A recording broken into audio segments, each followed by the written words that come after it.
Peruano. La pregunta sigue vigente hasta el día de hoy. ¿En qué momento se jodió el Perú? Hace décadas que buscamos la respuesta y siempre terminamos echándole la culpa a quienes nos han gobernado. Es más fácil decir que nuestro Perú se hundió por la reforma agraria de Velasco, porque el arquitecto no le dio importancia al terrorismo, por culpa del primer gobierno de Alan y su tren cargado de inflación e inoperancia económica, por culpa del autogolpe, los Vladivideos y la corrupción en el gobierno Fujimori, por culpa de los whiskies y la hora cabana, por culpa de la mayoría de la clase política que gobernó y gobierna el Perú y que sigue viviendo en el escándalo y en la corrupción.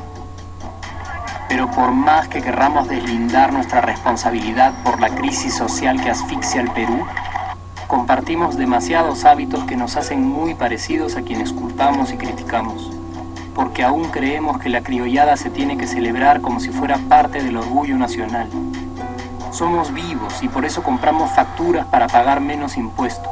Ganamos los trabajos no por nuestro esfuerzo o talento, sino gracias a una pequeña coimisión.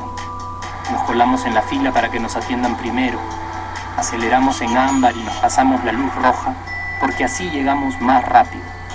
Somos tan vivos que si no encontramos estacionamiento, nos ponemos en el espacio azul reservado para las personas con discapacidad. Robamos la señal de cable, robamos electricidad y no nos consideramos ladrones.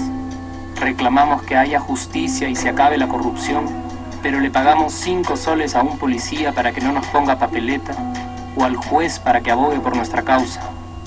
Jamás le damos el pase a un transeúnte en el cruce peatonal porque en el Perú, si no eres vivo, no eres nadie. Pero si somos tan vivos, ¿por qué le tocamos bocina al semáforo en rojo, como si este fuera a escuchar nuestra ansiedad? ¿Por qué tiramos la basura en la calle, como si la ciudad perteneciera a cualquiera menos a nosotros? ¿Por qué nos quedamos callados y no protestamos cuando el chofer de la combi no deja de cometer imprudencias?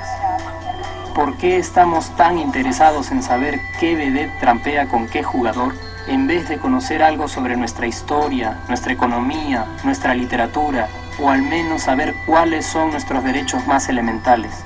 ¿Por qué sentimos que se nos hace un favor cuando un empleado del Estado nos atiende? ¿Por qué dejamos que un panetón sea el mejor argumento de un político para llevarse nuestro voto? ¿Por qué cuando alguien hace algo bien, decimos que parece hecho en el extranjero, como si eso fuese más meritorio? ¿Por qué no nos sentimos orgullosos de nuestra diversidad cultural?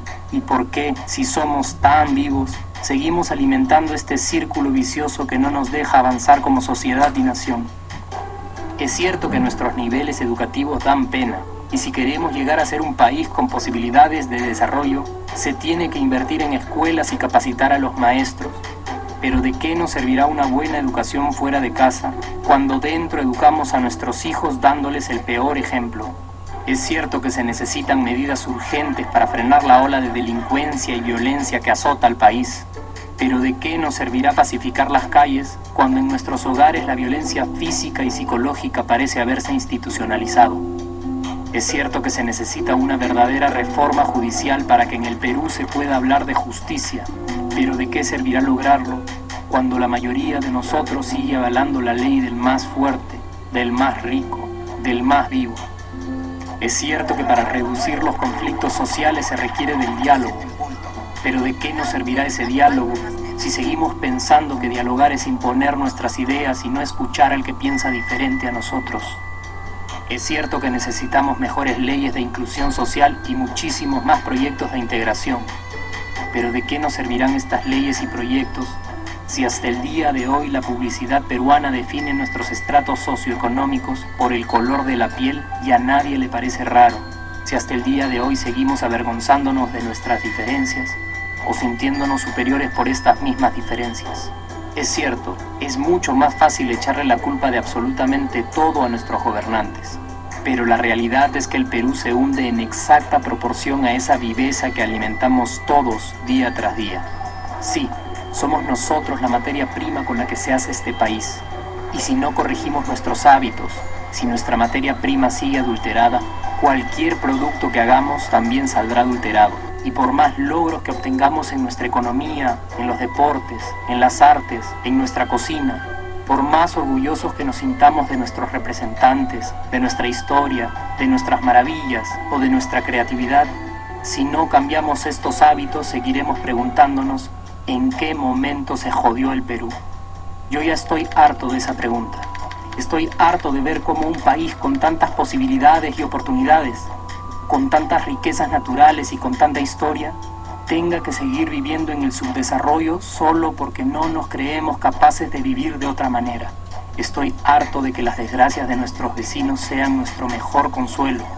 Harto de que el sí se puede sea solo una frasecita hecha para un partido de fútbol y que no podamos aplicarla en nuestra vida. Aunque te cueste creerlo, sí podemos. Claro que podemos. Pero depende de que tú y yo comencemos a trabajar en ello de una vez por todas. Porque la transformación del país hacia una nación desarrollada ya no está solo en cancha de los políticos o de los poderosos y no está en el terreno de los milagros. La transformación del Perú está en la capacidad que tengamos de hacernos responsables de nuestros actos y de rebelarnos contra nuestra viveza. La transformación del Perú está en ti y está en mí, está en todas nuestras organizaciones y en la posibilidad de trabajar juntos con verdadera responsabilidad social. ¿Qué pasaría si cambiamos la pregunta? Si por ejemplo ahora te pregunto, ¿en qué momento se arregló el Perú? ¿Qué me dirías? Aunque te parezca una pregunta demasiado ingenua, tenemos que creer en ella y la respuesta está en nuestras manos. Responsabilidad social todos.